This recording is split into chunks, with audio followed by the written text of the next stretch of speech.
Cast your problems adrift and sail away on a sea of laughter aboard the Love Boat tonight at 9 here on the Global Television Network.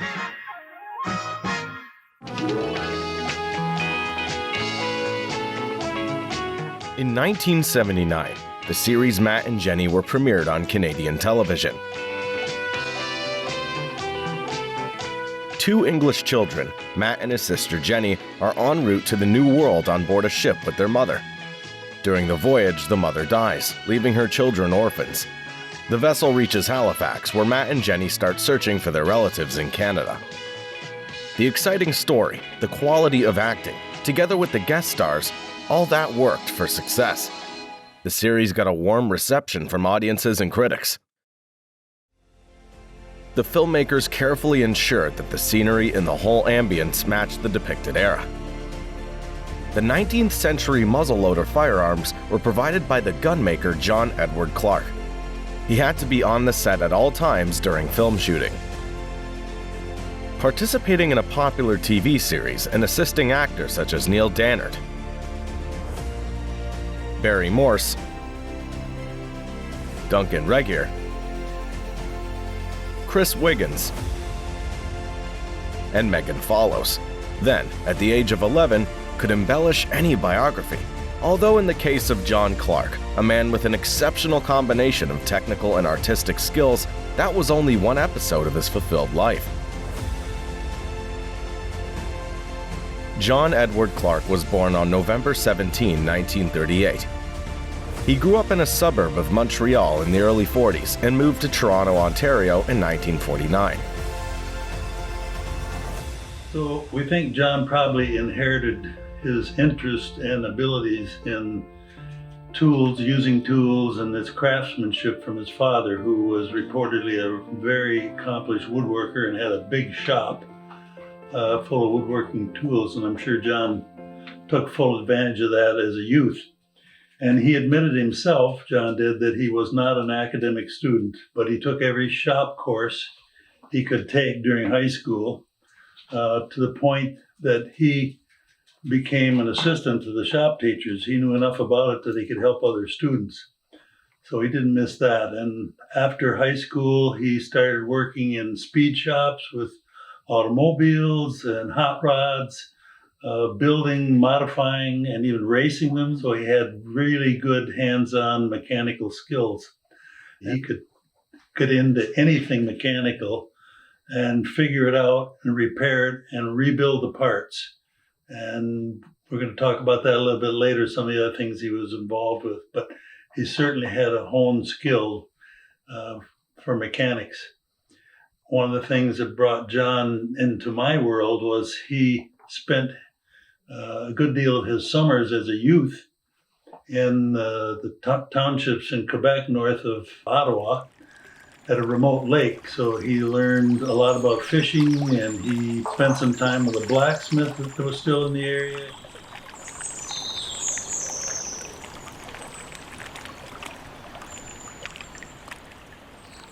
We met in Calgary in 1965 in his hot rod days, when he had restored and drove a 1932 Ford with a souped-up engine, though, which he often took to local drag races. We spent a lot of time driving around in that car, but it was always breaking down. So just before we were married, I convinced him to get a different car. When we were first married, he worked for several years for Kodak as a microfilm service technician, which sounds pretty boring compared to his later endeavors. No one could imagine John working for Kodak until his retirement, as the Toronto Telegram wrote in 1971. By day, he works as an equipment service specialist for Kodak. By night, his mind can range free. One of many was John's passion for automobiles. After high school, he became interested in fast cars and motorcycles, not just in driving them, but building, modifying, restoring, and racing them. He could tell all about what's under the hood and how it could be modified or souped up. Ironically, it was the cars that caused him to pause his active work. In 1973, John Clark was unfortunately involved in an automobile accident. Our daughter Natalie was just 2 months old, and Laura not quite 3 years, and we were very lucky that he survived, because it was an almost head-on collision. But apart from bumps and bruises, the only real injury he sustained was that the bones in his right foot were broken and had to be operated on to repair them with metal pins. He spent a long time on crutches and earned the nickname of Broken Foot. The other driver had fallen asleep at the wheel and was less injured than John. He was able to walk over to him to see how he was. During his convalescence, John read a lot and was drawn to the accounts of the Battle of Britain during the bleakest hours of England's war in the 1940s.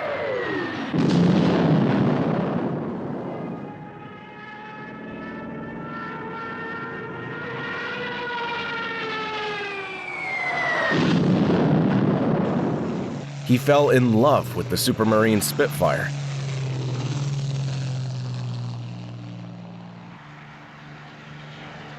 This love had an extension, as you will see it later. However, the reading was not John's only interest during his enforced inactivity.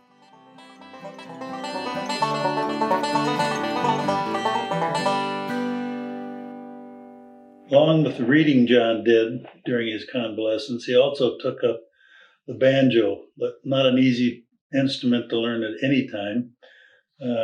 And he said after quite a lot of practice, if you listen very closely, you could hear the strains of an old banjo favorite, Foggy Mountain Breakdown. John said, it's in there somewhere, you have to pick it out.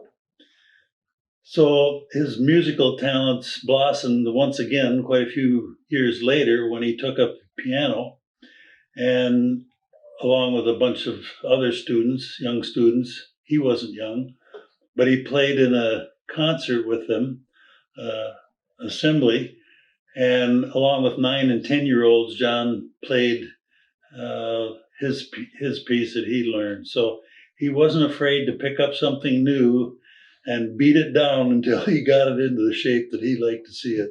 That was amazing, really. John had a good ear for music. He loved music, especially vintage jazz, which went with the vintage airplanes, and bluegrass, which went with the Kentucky Rifles and Mountain Ram theme. His favorite jazz band was the Hot Five Jazzmakers, who played and still play in a club in Toronto, which we often frequented.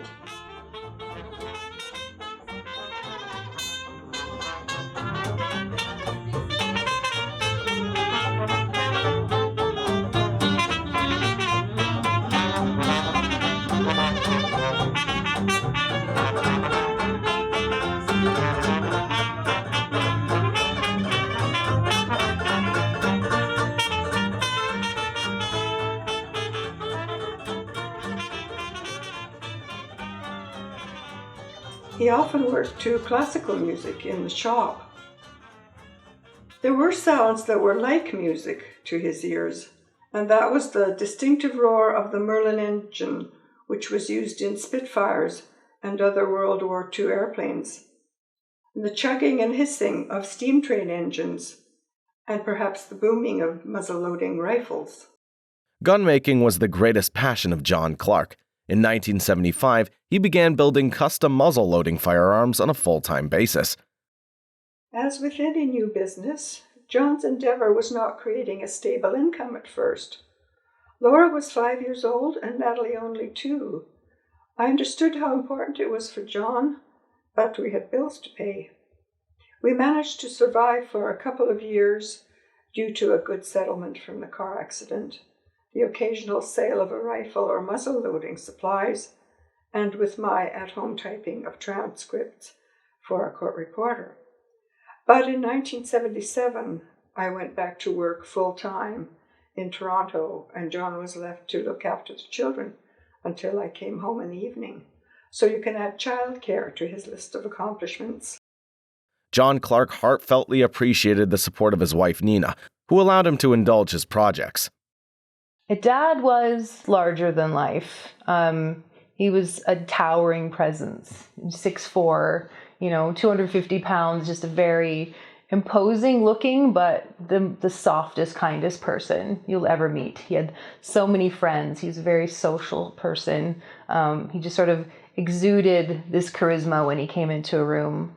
I have, a lot of really amazing childhood memories because I was at home a lot with Dad. I was the youngest, so and Laura was off at school and I was at home. Mom was away working, of course, and I was at home a lot, just me and Dad. And so he had to kind of take care of me, but I was pretty independent because he was working. So he'd come up and make me lunch, or I'd make my own lunch, but he was always there. I'd go down to the shop to see what he was doing, and I'd help him out, or so that was a big influence on me, having a woodworking shop in the house and all this creativity that was just bubbling up from the basement and up in throughout the house. You'd see evidence of his creativity everywhere. And it was such a huge influence on me, just being around somebody who used he had these huge hands that you would think wouldn't be able to, pick up the tiniest object, but he did this tiny detail on these amazing productions, things he made, these, amazing products. And, he was such a perfectionist. So that really had an impact on me. Probably the most amazing thing he did for me was when I was little, I was obsessed with miniatures and doll houses, and my dad, because he was in the business of hobbies. So he had these, quarter scale aircraft kits. And so they were kind of miniature, and I had an obsession with miniatures, and that was really, a nice tie-in. So he was kind of shared my obsession with the miniature world, and he built me a dollhouse because I was obsessed with dollhouses, and I wouldn't let it go for years. And unbeknownst to me, he in his shop, squirreled away in a corner, he was building this immense dollhouse, and surprised me with it at Christmas once when I was about 8 or 9. Two of the firearms, examples of firearms that John made, he made probably hundreds of them during his career, which he finally settled on to be the longest operating activity he was in, was gunsmithing and building these. And I don't mean building them in terms of buying parts all over the place. He made all the parts. He made all the dies to make the locks. He put the barrels together. He shaped the wood. He inlet the parts. He built the box that this is in. He built most of the parts that are in here. An extra set of locks. And this particular firearm would be owned by some rich English aristocrat, and he was taking it hunting. He had to have all the equipment with him, so everything in here is you use to operate this thing. This particular firearm is one John came up with pretty much on his own. It's a representation of a fine English rifle. It is rifled inside, and John carried that and shot quite a few deer with it up on the property in Muskoka where he hunted. And I saw him make a double on mallard ducks, that is shooting 2 ducks out of the air, one after the other, with this shotgun. So he was not only an accomplished gunsmith, but also an accomplished shooter, both with rifles and shotguns. This is the table John built for himself. It was in his workshop and was inherited later by John's eldest daughter, Laura, along with her dad's love to handmade art and craft skills. Dad was always a great inspiration to me. Ever since I was a little kid, we'd work together in the shop. He taught me how to use all the heavy equipment. We'd do woodworking projects together. And I also made bullets as a kid. That was one of my first jobs to earn allowance, was making lead bullets for his muzzle-loading rifles. And I also worked on the lathe and made some wooden things. There are many projects in Laura's hands-on artistry gallery, such as elaborate Halloween costumes, a wooden armoire, and wearable leather art, mostly bracelets and cuffs. Both of my parents encouraged me to be creative. My mom taught me how to sew, They both played instruments. My dad played banjo, my mom played guitar, and we used to have people over all the time playing music and singing. It was always a house full of people. In the 1980s, a group of volunteer enthusiasts took on the project of reviving the section of the Steam Heritage Railway and refurbishing a locomotive to working order. Today we know it as the South Simcoe Railway, the scenic 4 miles journey through Beaton Creek Valley, Ontario, and restored 1920 steam locomotives. John Clark was one of the enthusiasts who donated their skills and considerable time to the project.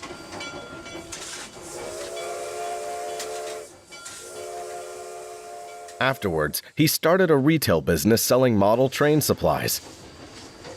He also formed a group of modelers who met weekly at his home to work on a 24 by 10 foot layout complete with mountains, rivers, waterfalls, a 1930s town, industrial complex, turntable, and logging and milling dioramas.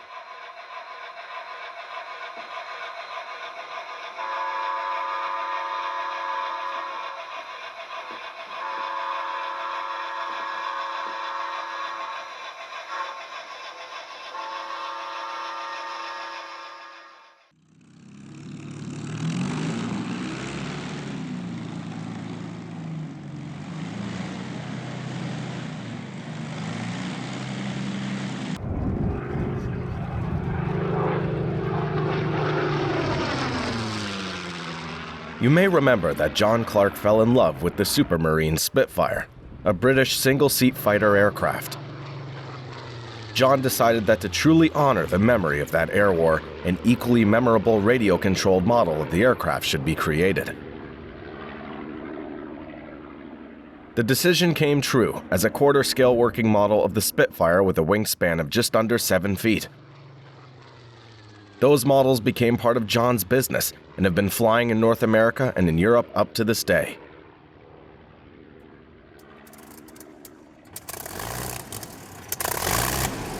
Flying Officer Cropwell sitting in the cockpit of the Clark Industries quarter-scale Hawker Hurricane Mark II-C, which features fiberglass fuselage and which we use Duragrit tungsten carbide tools in the production and trimming of the various fiberglass parts.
A spin-off of his interest in historic aircraft was the reproduction of full-scale airworthy propellers, which grace vintage aircraft located in museums in Europe and Canada.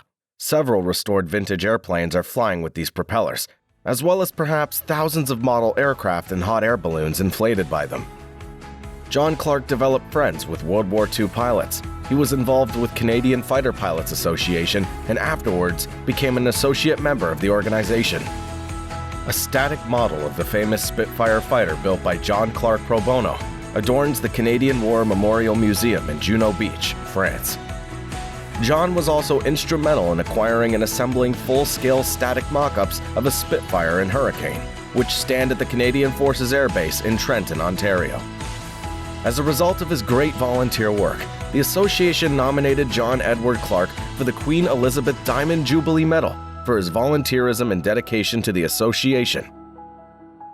John received the decoration in 2012.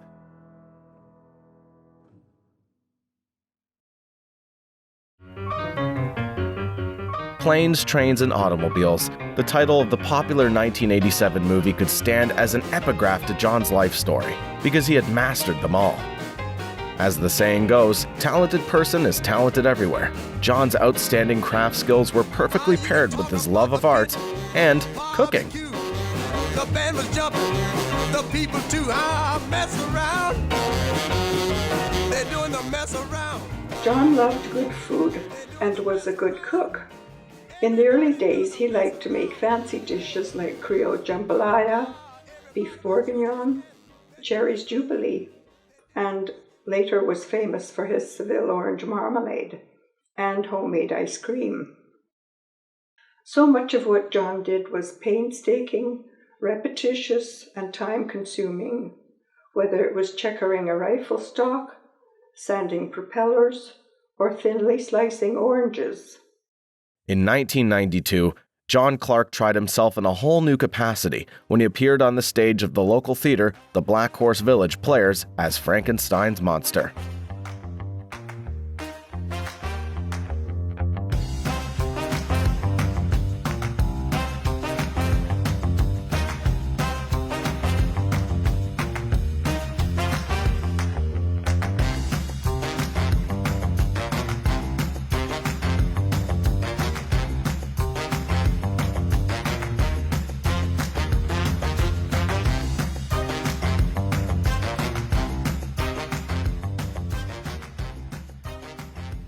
Dad was Frankenstein's monster with a heart of gold. So that was a really exciting time when Dad got the role at the Playhouse, which was just down the road from our house.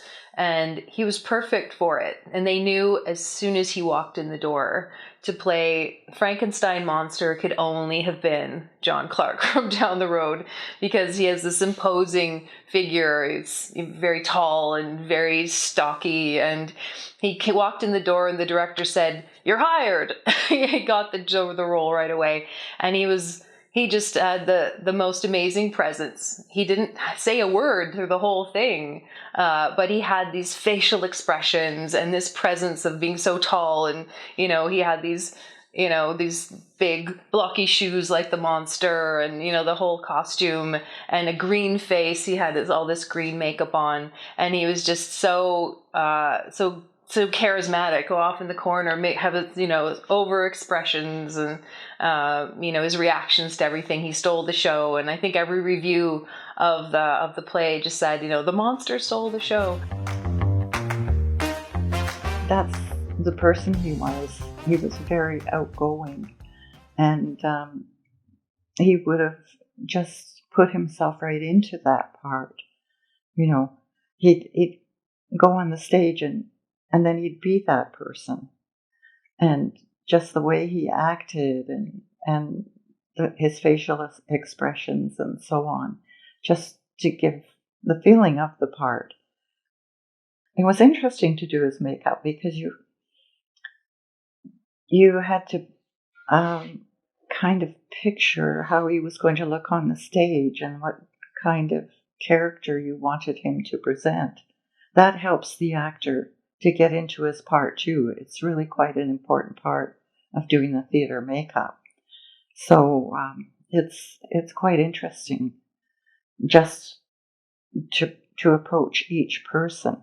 And you're sitting in a little mirror with maybe another person doing makeup beside you or something and putting it all together. I'm sure John enjoyed being there. I know he liked talking to the people. All the people around, and everybody likes to chat while they're getting ready for the play. They get all enthusiastic, and he would have been enthusiastic about doing it. John once gave me a music box for Christmas, which played the tune to Everything is Beautiful by Ray Stevens. It symbolizes his attitude towards life in general.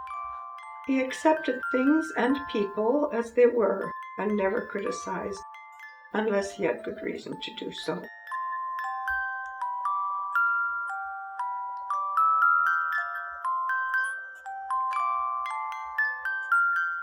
Everything is beautiful in its own way. No one can say better to describe the John Clark's life motto. An exceptional, talented man, loving husband, and a father adored by his children. Everything is beautiful in its own way,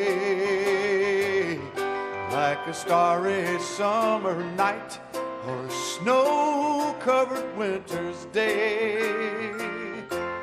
And everybody's beautiful